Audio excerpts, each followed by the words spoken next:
ఆయన రెండవ రాకడ కొరకు ఎలా ఉండాలి? సిద్ధపడి ఉండాలి. ఎవరు సిద్ధపడి ఉంటారో ఆయన సాహసం చేసేవారు. ఎవరు సాహసం చేస్తారు? ఆయనకు సాక్షిగా జీవించేవారు. ఎవరు సాక్షిగా జీవిస్తారు? ఆయన సన్నిధిలో ఉండేవారు. ఎవరు సన్నిధిలో ఉంటారు?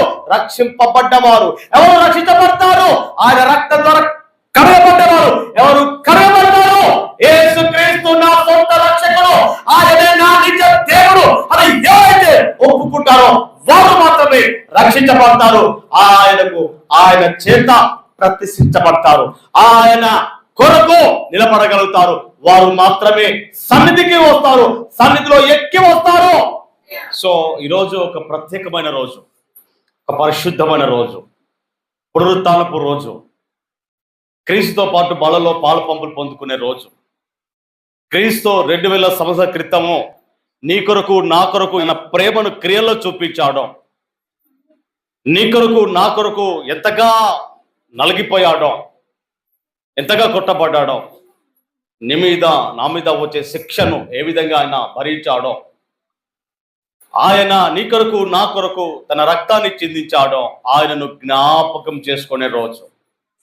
నిన్ను నన్ను రక్షించడానికి ఆ త్యాగాన్ని, ఆ ప్రేమను జ్ఞాపకం చేసుకునే రోజు. కాబట్టి పరిశుద్ధమైన రోజుగా, పరిశుద్ధమైన బల్ల ఆరాధన రోజుగా దీన్ని పిలుస్తూ ఉంటారు. బల్ల ఆరాధనకు సంబంధించిన ఒక శ్రేష్టమైన, ఎప్పుడు ఎక్కడ వినలేని మాటలు దేవుడు ఈరోజు నీతో మాట్లాడుతున్నాడు. నిన్ను బలపరచబోతున్నాడు. నిర్గమకాండము, మీ దగ్గర పరిశుద్ధ గ్రంథం ఉన్నట్లయితే చక్కగా తెరవండి. పేజ్ నెంబర్ 65, నిర్గమకాండము 24వ అధ్యాయము 9 నుంచి 11. తర్వాత మోషే, అహరోను, నాదాబు, అబీహు, ఇశ్రాయేలుల పెద్దలలో 70 మంది ఎక్కిపోయి ఇశ్రాయేలీయుల దేవుని చూచెరే. ఆయన పాదముల క్రింద నిగనిగలాడు నీలమయమైన వస్తువు వంటిదియు, ఆకాశ మండలపు తేజము వంటిదియు ఉండెను. ఆయన ఇశ్రాయేలులోని ప్రధానులకు ఏ హానియు చేయలేదు. వారు దేవుణ్ణి చూచి అన్నపానములు పుచ్చుకొనిరే. దేవుడు ముందుగానే పరిశుద్ధమైన రోజు, పవిత్రమైన రోజు, ఈ ఎవరెవరు ఎక్కిపోవాలి, ఎవరెవరు సన్నిధిలో వెళ్ళాలి, ఎవరెవరు సాక్షాత్కారంగా ఉండాలి, ఎవరు సహవాసము చేయాలి, ఎవరు సిద్ధపడాలి అనేదే దీని యొక్క సారాంశం. హల్లెలూయా. సో జాగ్రత్తగా గ్రహించండి. ఈ సంఘటన బలి అయిన తర్వాత ఎవరెవరు ఎక్కిపోయారంట?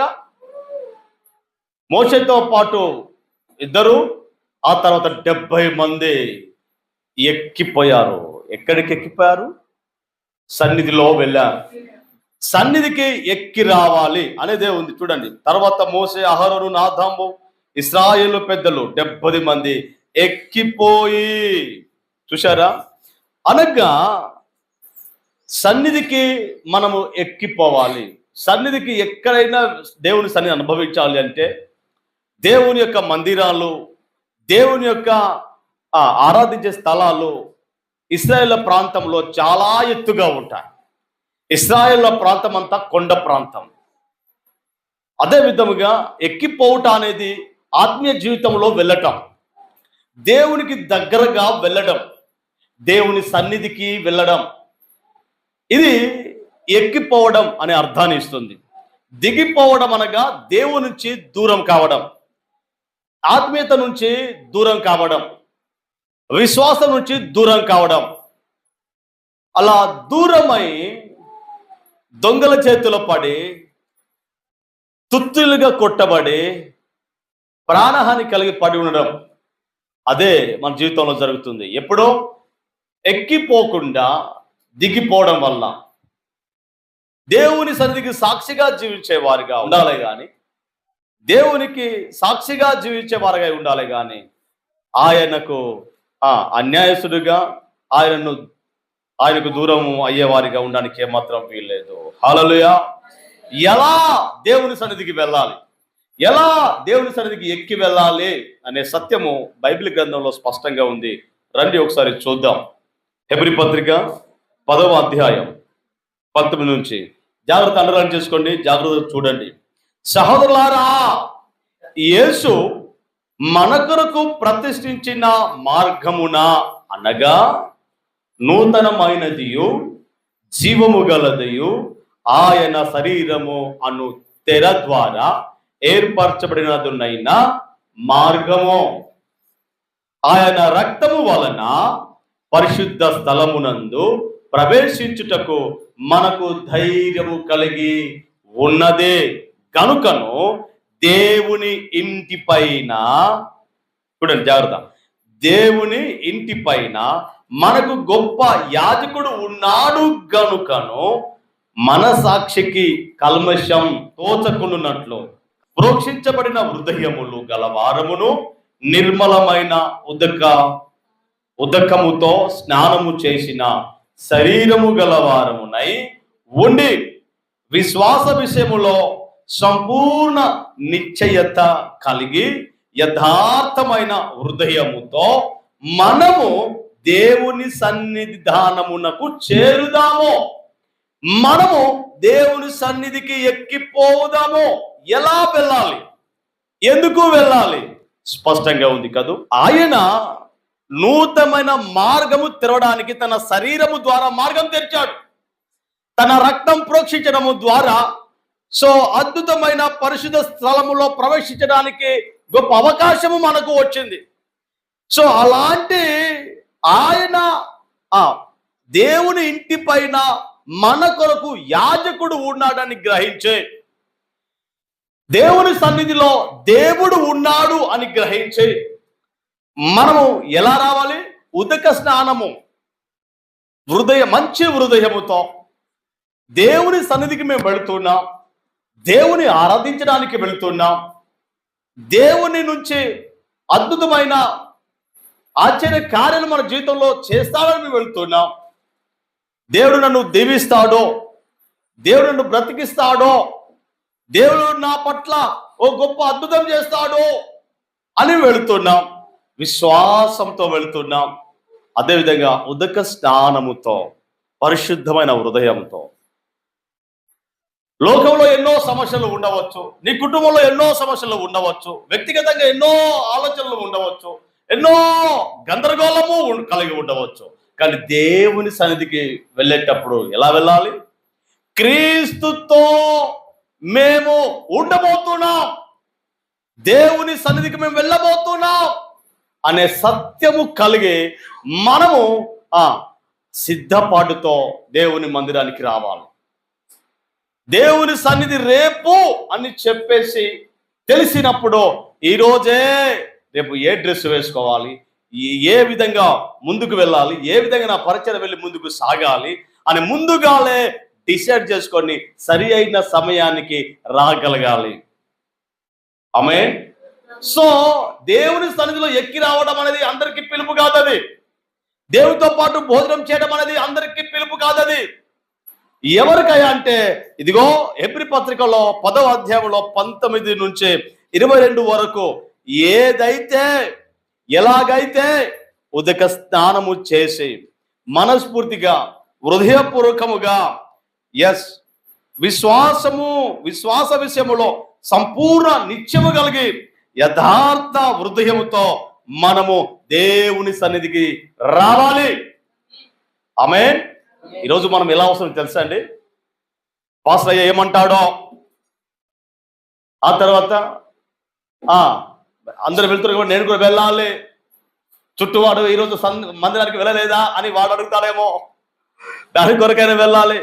కొన్ని రకరకాల ఆలోచనలతో మేము వస్తాము. కానీ అసలు శిష్యులైన దేవుని మందిరానికి ఎలా రావాలి? హృదయపూర్వకంగా రావాలి, శుద్ధ మనసులో రావాలి.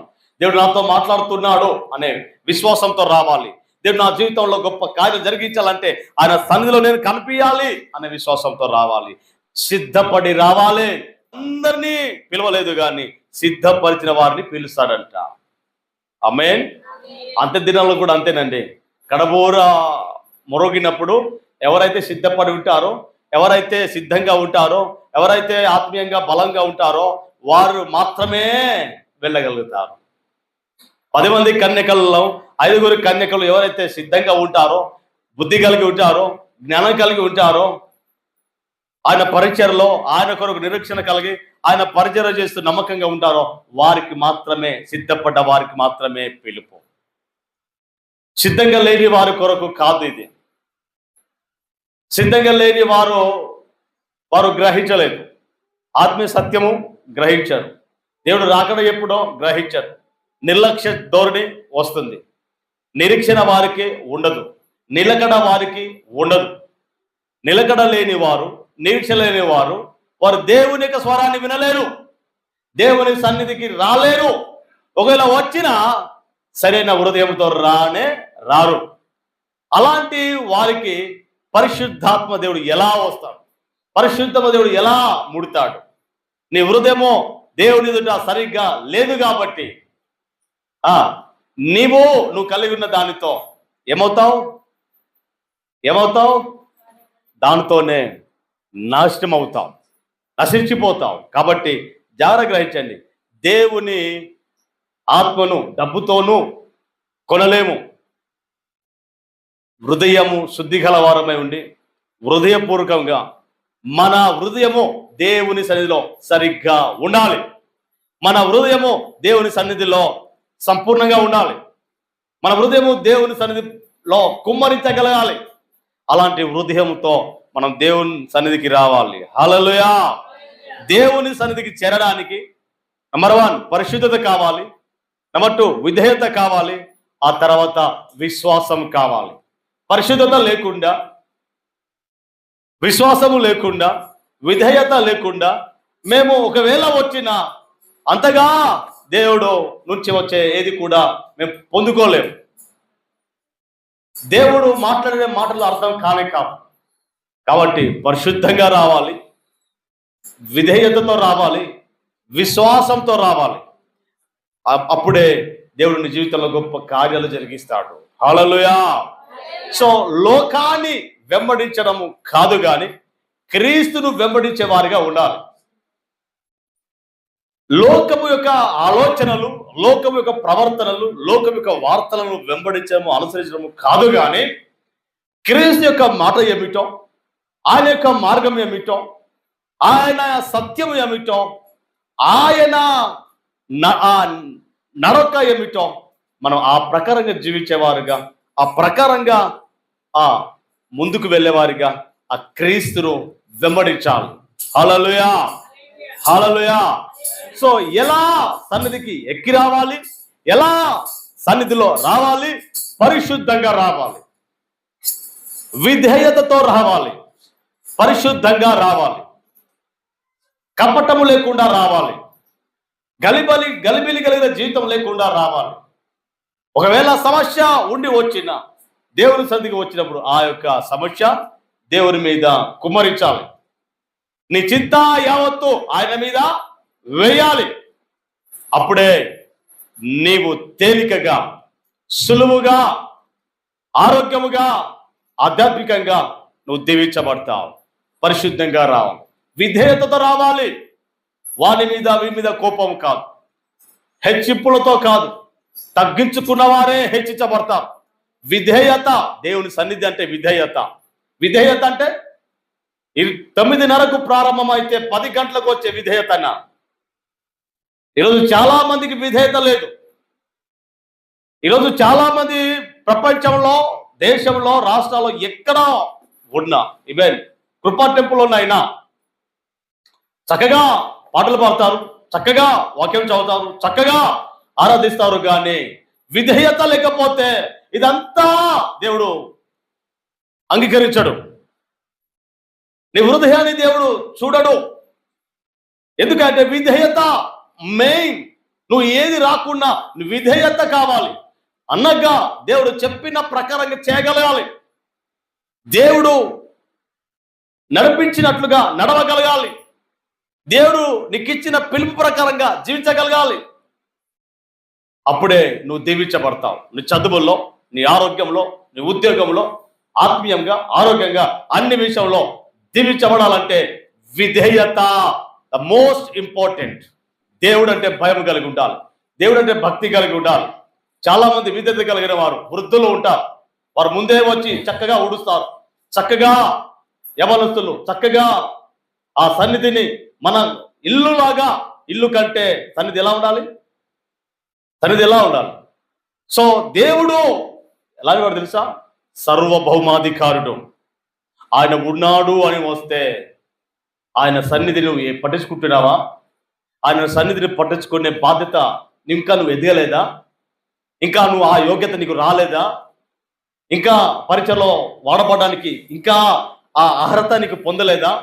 రక్షించబడి 8 సంవత్సరాలు, 10 సంవత్సరాలు, 15 సంవత్సరాలు వచ్చి ఉన్నాయి. కొంతకాలం చురుగ్గా కనిపిస్తా, కొంతకాలం మరలా సొమ్మశీలిన వారిగా కనిపిస్తున్నాం. సో నీ ఆత్మీయ జీవితం అలా ఉంది కాబట్టి వేరొకరు రక్షించబడలేకపోతున్నారు. నీ ఆత్మీయ జీవితము ఒడుగుదొడుగులు ఉన్నాయి. నీ ఆత్మీయ జీవితంలో పడిపోతున్నావు, లేస్తున్నావు కాబట్టి నూతన ఆత్మలు రాలేకపోతున్నారు. నీ భర్త నీ మాట వినలేకపోతున్నాడు. నీ భర్త నేను అనుసరించలేకపోతున్నాడు. నీ విశ్వాసం ఏమిటో, నీ ప్రార్థన జీవితం ఏమిటో నీ భర్త జీవితం కదిలించలేకపోతుంది. కారణము విధేయత ఎక్కడో తగ్గిపోతుంది. విధేయత లేని జీవితం ఉంటుంది. కాబట్టి జాగ్రత్త. దేవుని సన్నిధికి విధేయతతో రావాలి. దేవుని సన్నిధికి విశ్వాసంతో రావాలి. ఏంటా విశ్వాసం? దేవుడు ఉన్నాడు, నా జీవితంలో గొప్ప కార్యం చేస్తాడు. నా బంధువులు పట్టించుకుపోయినా, నా కట్టుకున్న వారు పట్టించుకోకుండా, కన్నవారు పట్టించుకోకుండా నా దేవుడు నన్ను పట్టించుకుంటాడు. నా దేవుడు నన్ను జీవింపజేస్తున్నాడు. నా దేవుడు నాకు పరలోకం ఇస్తాడు అనే విశ్వాసంతో రావాలి, అనే నమ్మకంతో రావాలి. అలా విశ్వాసంతో రావాలి. ఎప్పుడు వస్తారు? లోకాన్ని వెంబడించక క్రీస్తు వెంబడిస్తేనే విధేయత, విశ్వాసం, పరిశుద్ధత నీలో ఉంటుంది. లోకాన్ని వెంబడిస్తూ విధేయత కలిగి ఉండాలి, క్రీస్తుని వెంబడించాలి అంటే చాలా కష్టం. సన్నిధికి ఎక్కి రావాలి. ఎవరు వస్తారు?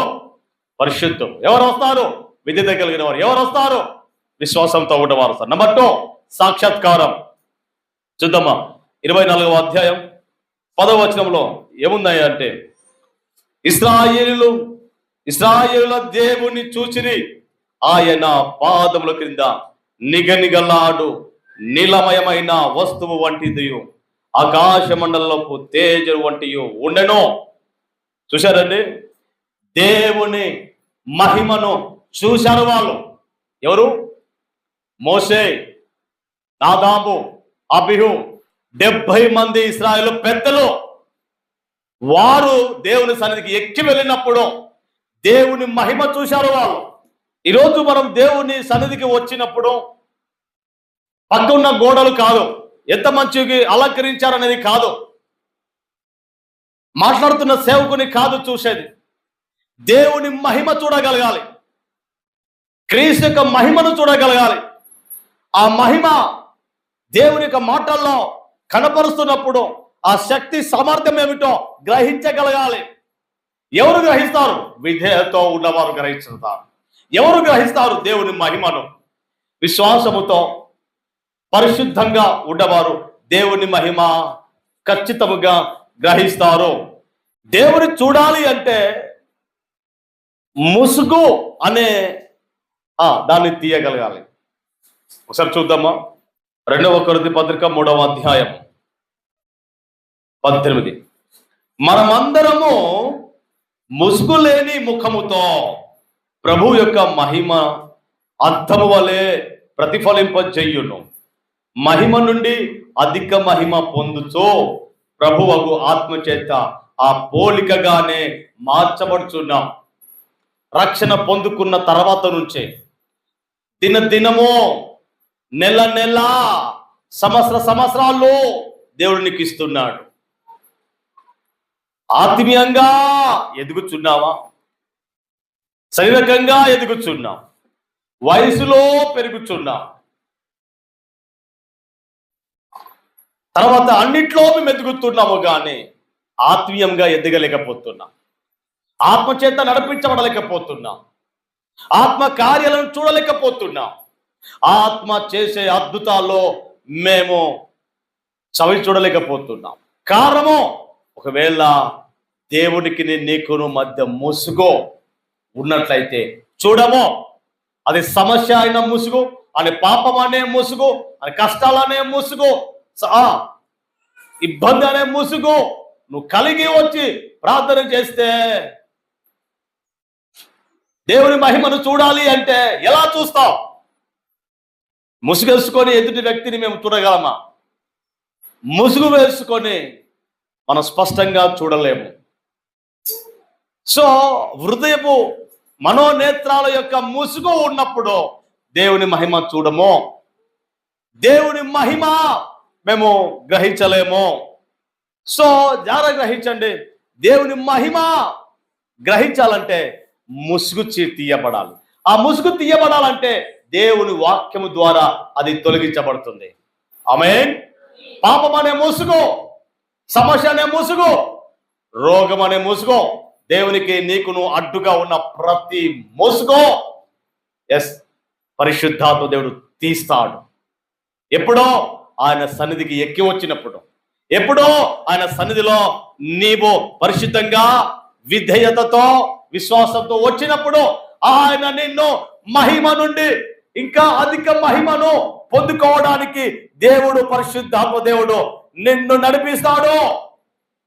గట్టిగా చెప్పండి, మీరు మహిమపడతారా? ఆ రోజు పరలోక రాజ్యంలో అలాంటి దృశ్యాన్ని వారు ఆ మహిమను పొందుకున్నారు. ఈరోజు దేవునికి ఏదో వస్తున్నాం, వింటున్నాం, వెళ్తున్నాం అనేది నీ జీవితంలో మార్పు రానే రాదు.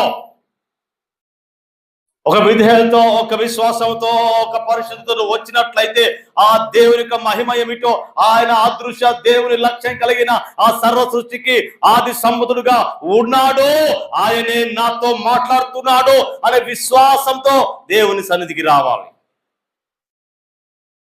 సాక్షాత్కారంగా నీ జీవితం ఉండాలి. అనేక మందికి సాక్షులుగా నిన్ను నిలబెట్టడానికి దేవుడిని ఎక్కిరమ్ము అని చెప్పేసి దేవుడు నిన్ను పిలుస్తున్నాడు. ఎక్కడికి ఎక్కిరమ్ము?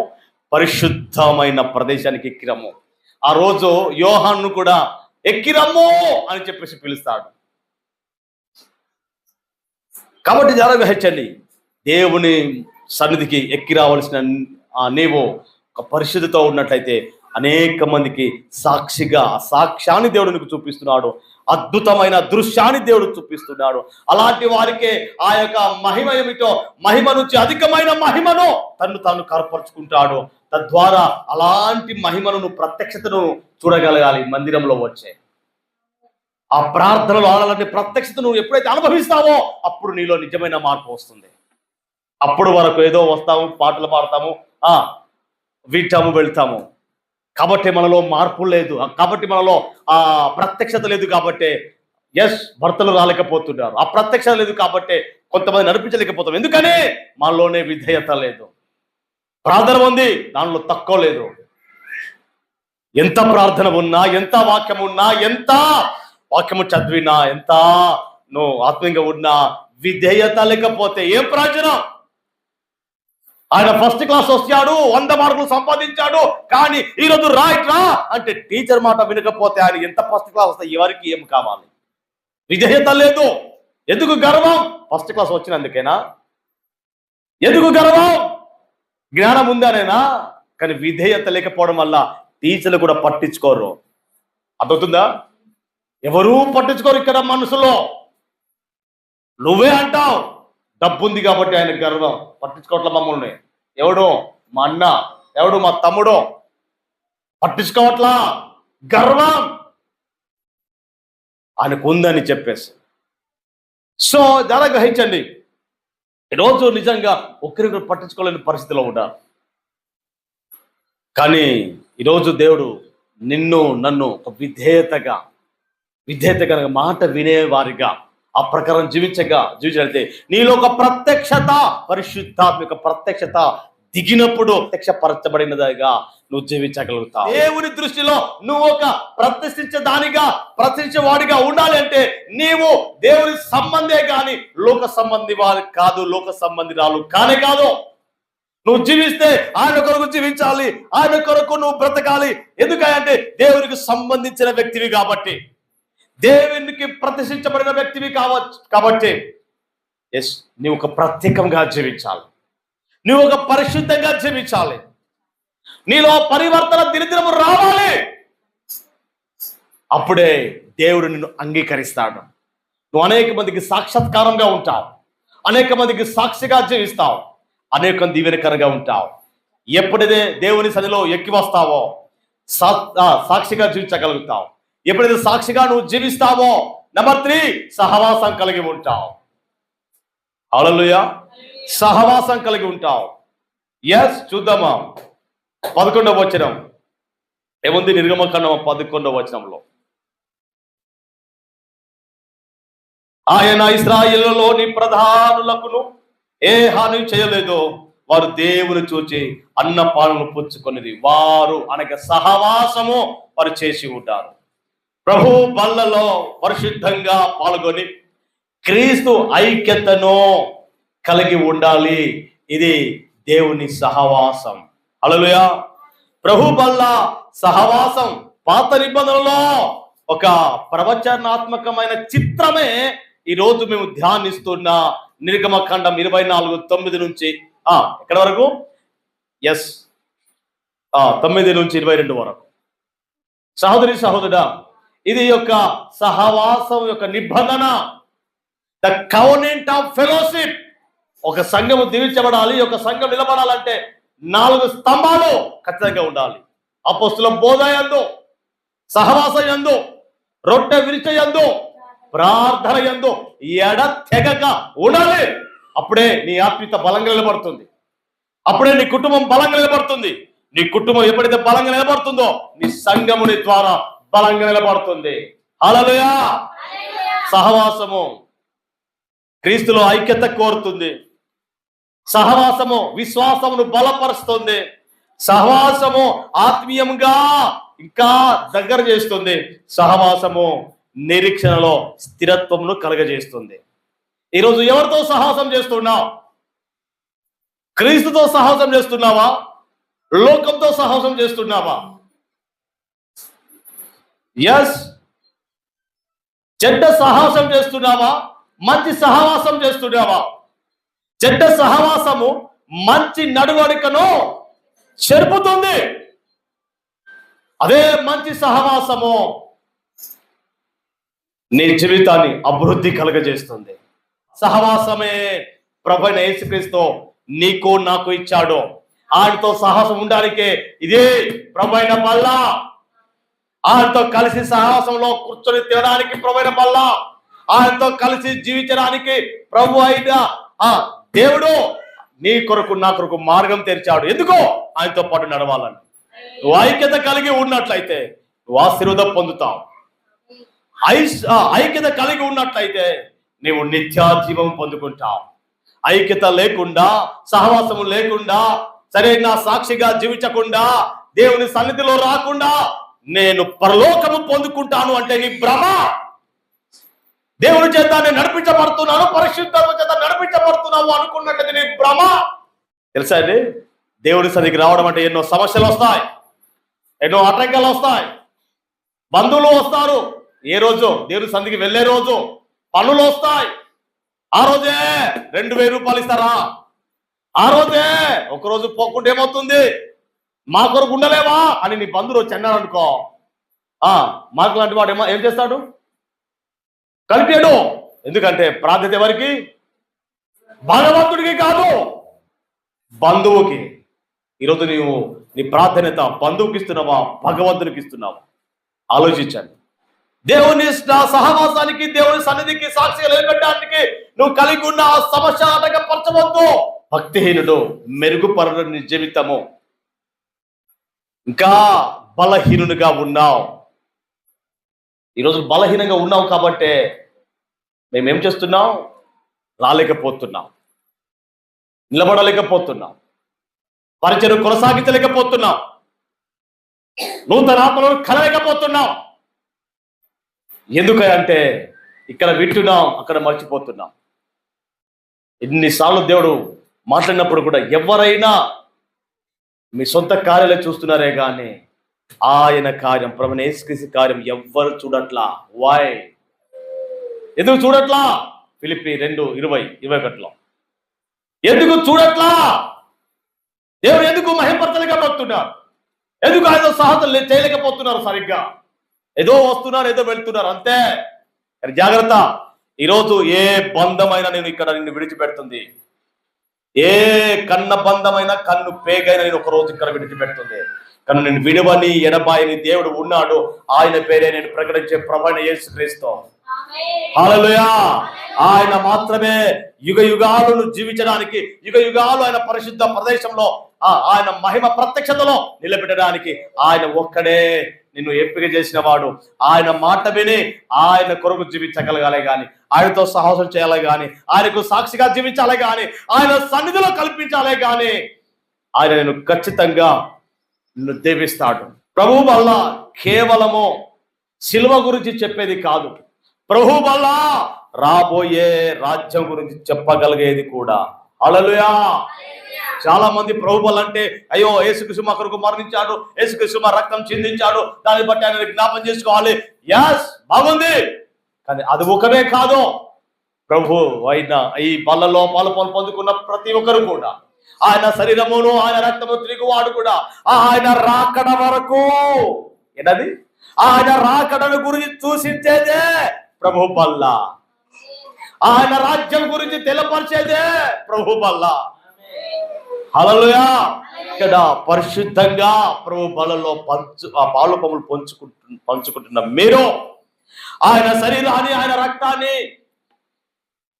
ప్రభువైన యేసుక్రీస్తు మా కొరకు కొట్టబడ్డ తన శరీరము, చిందించబడిన ఆ రక్తము ఈరోజు సేవించడం ద్వారా, ఈరోజు అందులో పాలు పములు పొందుకోవడం ద్వారా ఇది ఒక ఛాయ అయితే నిజ స్వరూపము పరలోకములో ఒకరోజు ఆ విందులో నువ్వు పాలు పంపులు పొందుకుంటావు.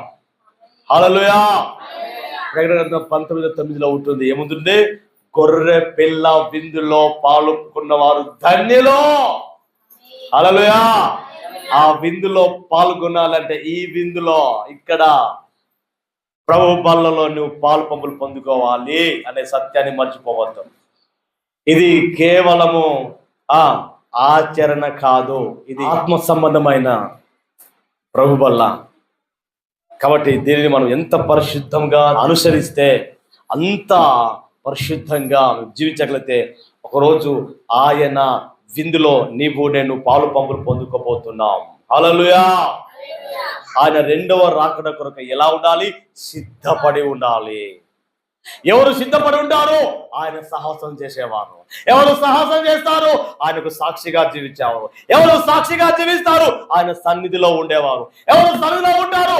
రక్షింపబడ్డవారు. ఎవరు రక్షించబడతారు? ఆయన రక్తం ద్వారా కడగబడ్డవారు. ఎవరు కడగబడతారు? యేసుక్రీస్తు నా సొంత రక్షకుడు, ఆయనే నా నిజ దేవుడు అని ఎవరైతే ఒప్పుకుంటారో వారు మాత్రమే రక్షించబడతారు. ఆయన చేత ప్రతిష్ఠించబడతారు. ఆయన కొరకు నిలబడగలుగుతారు. వారు మాత్రమే సన్నిధికి వస్తారు, సన్నిధిలో ఎక్కి వస్తారు. హల్లెలూయా. ప్రభు వల్ల అందరికీ కాదు, ప్రభు యొక్క ప్రత్యక్షత అందరికీ కాదు, ప్రభు యొక్క మహిమ నుంచి అధిక మహిమలో అందరికీ కాదు. పిలువబడ్డ వారికే, ఈ విధంగా జీవించే వారికే, సన్నిధిలో ఎక్కి వచ్చిన వారికే, సాక్షాత్కారంగా ఉన్న వారికే, దేవుడితో సహవాసం చేసే వారికే, దేవుని రాకడ కొరకు సిద్ధపడి ఆయన స్వాస్థ్యాన్ని పొందుకుంటారు. హల్లెలూయా. సిద్ధపడు వారు మాత్రమే ఆయన స్వాస్థ్యాన్ని మనకు అనుగ్రహిస్తాడు. ఆ స్వాస్థ్యము పరలోకం. హల్లెలూయా. అందుకేనండి ఈ ప్రభు వల్ల ముగిస్తున్నాను. ఈరోజే ఇలాంటి జీవితం కలిగి మేము జీవిద్దామా? ఆ రోజు ఎంత నిష్ఠాగర్షతో మోసే, నాదాము, ఆ తర్వాత 70 మంది పెద్దలు వారు దేవుని సన్నిధికి ఎక్కి వెళ్ళారు. ఎక్కి వెళ్ళిన వారు దేవుని ప్రత్యక్షతను చూశారు. వాళ్ళు దేవుని మహిమను చూశారు వాళ్ళు. ఆ మహిమను చూస్తే వాళ్ళు ఈ లోకాన్ని మర్చిపోయారు. వాళ్ళు దేవుడు ఎంత గొప్పవాడో ఆ ప్రత్యక్షత చూశారు. వాళ్ళు దేవుడు నిజంగా చూడాల, దేవుని మహిమను చూశారు. నిగనిగలాడుతున్న ఆ దృశ్యాన్ని చూశారు. ఆ ఆత్మ చేత మహిమ చేత నింపబడ్డారు. అదే వారు మరలా అసలు నుంచి బయటకు వచ్చి సిద్ధపడి రాబోయే రోజు ఇదే జరుగుతుంది అనే సత్యాన్ని కనుపరిచారు. వాళ్ళు రాబోయే రోజుల్లో మేము బలిచ్చిన ఆ బలికి సంబంధమైన ఆ పస్కా ఆ బలి సంబంధించిన ఆ పశువు రాబోతున్నాడు. ఆయనే ప్రభు అయిన యేసుక్రీస్తు. ఆయన నీ కొరకు నా కొరకు వధించబడతాడు, బలి అవుతాడు. తద్వారా ఆయనతో పాటు ఆయన రక్తము, ఆయన శరీరము నిన్ను నన్ను పరిశుద్ధపరుస్తుంది, ప్రత్యక్షపరుస్తుంది. ప్రత్యక్షతను చూపించే ప్రతిష్టతను కలిగి జీవిస్తావు. తద్వారా ఆయనకు సాక్షిగా జీవించి సిద్ధపడి మరలా ఆయన రెండో రాకడ వరకు సిద్ధపడి ఆయన మాటలకు విధేయత కలిగి ఆయన భూమి మీద ఉన్న శరీరం అనే సంఘము విస్తరిస్తూ ఆ సంఘము పరిశుద్ధంగా ఉండాలి, ఆ సంఘము పవిత్రంగా ఉండాలి. ఆ సంఘం కొరకు ఆయన ప్రాణం పెడితే ఈ ఈరోజు సంఘం కొరకు నువ్వేం చేస్తున్నావు ఆలోచించండి. ఎడతెగక దేవుని వారు అర్పించేవాడు, ఎడతెగక అర్పించేవాడు, మొక్కుబడులు అర్పించేవాడు, సమాధాన బలులు అర్పించేవాడు. ఎన్ని అర్పణలు! పాపము చేసేతే రాజ్యత బలిగా అర్పించి మళ్ళా దేవుని దగ్గర అయ్యేవాళ్ళు. ఈరోజు మనం నోటి మాట ద్వారా అన్ని జరుగుతున్నాయి. హృదయం కదలబడకుండా, హృదయం మారు మనసు లేకుండా, ప్రభువా నన్ను క్షమించు, అయిపోయా క్షమించాడు అనుకుంటున్నాడు. హృదయంలో మార్పు లేదు, హృదయంలో బాధ లేదు తప్పు చేశానని, హృదయంలో బాధ లేదు అయ్యో నేను దేవునికి సన్నిధికి రాలేదని, హృదయంలో బాధ లేదు అయ్యో నేను వాడబడలేకపోతున్నా, నేను నిలబడలేకపోతున్నా, అయ్యో దేవునికి దూరం అవుతున్నా, ఇంత ప్రత్యక్షతకు దూరమైన దేవుడు నిజమైన ఆది సంబుద్ధుడైన దేవునికి నేను దూరం అవుతున్నా అనే భయం లేదు. సో వస్తున్నారు, వెళ్తున్నారు, హృదయ మార్పు లేదు, విధేయత లేదు. కాబట్టి సహోదరి సహోదరుడా, ఈ రోజునైనా ఈ మాటలు విన్నై నీ జీవితం మారు మనసు పొందుకోకపోతే నిన్ను ఎవ్వరూ మార్చలేడు, నువ్వు నటించే జీవితంగా ఉండే నువ్వు ముందుకు సాగుతావు, తర్వాత నరకంలో ముంచబడతావే కానీ నువ్వు ఎవ్వడూ మార్చలేడు. ఒకవేళ నేను మార్చడానికి నువ్వు వినడాన్ని విని నీ జీవితాన్ని మార్చుకున్నట్లయితే సహోదరి సహోదరుడా, నీ జీవితం ఇక్కడ నుంచే నువ్వు స్థిరంగా నిలబెట్టినట్లయితే నువ్వు ఎక్కి వస్తావా? దేవుడిని పిలుస్తున్నాడు, ఎక్కిరా, నీ కొరకు సిద్ధపడి ఉంది. ఏం తెలుసా? భోజనం సిద్ధపడి ఉంది. ఎక్కిరా, పరిశుద్ధంగా ఎక్కిరా, సాక్షాత్కారంగా ఆ మహిమను చూడు. మహిమ నుంచి అధిక మహిమలో ఆత్మీయ జీవితంలో నువ్వు అనుభవించాలి. ప్రభు పేరిట షలోం అనగా మీకు సమాధానం కలుగును గాక. ఈ వీడియో మీకు నచ్చినట్లయితే లైక్ చేయండి, షేర్ చేయండి, సబ్స్క్రైబ్ చేయండి, కామెంట్ చేయండి. మీ కామెంట్ మమ్మల్ని ఎంతగానో ప్రోత్సహిస్తుంది. అదేవిధంగా మీ ప్రార్థన అవసరాల కొరకు మా phone number 9490218938. God bless you.